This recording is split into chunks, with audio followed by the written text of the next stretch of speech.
So the other day, I was catching up with a friend of mine who I've not seen for about 3 years. He lives in Essex, where we used to live.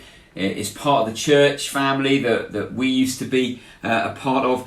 And we did this over Zoom, obviously, not physically able to meet up at this time. And as part of our conversation, we went through a number of top threes. He'd messaged me beforehand and suggested a number of categories. Was it superheroes was one, films was another. Who would you want to have dinner with, whether alive or dead?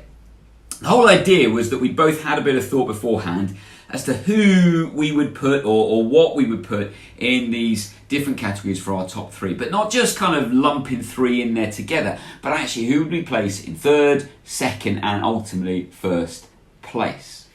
Now the reality is, if I were to go through this exercise in a week's time, month's time, maybe even a year's time, chances are my answers would be slightly different. Okay, I may have discovered a new film that I think, should that one edge in there? Or a new superhero has come to light. Perhaps I've read or discovered an individual that I'd love to meet or to have met if they were still alive. Reality in life is that stating what we believe and standing by it is not always that easy. It can actually be very costly.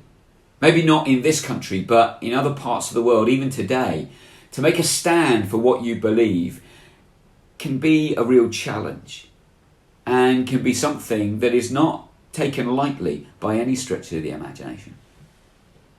Now, as a disciple of Jesus, as Emma was reflecting on this last Sunday, it's about making a stand. It's about declaring, confessing who Jesus is and the difference he has made in our lives. Peter did that, and that was the passage that we heard from.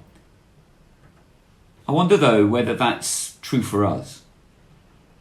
If I'm a believer, if I'm a disciple, have I really thought through who Jesus is, and am I allowing and purposely ensuring that makes an impact in my life day in, day out, 24/7? Or is it something that just kind of appears from time to time and nudges me? But the reality is Jesus doesn't really affect who I am or how I live my life. Maybe you've never thought about it before. But I really want to encourage and challenge you, challenge myself. Who is Jesus? What difference does he make?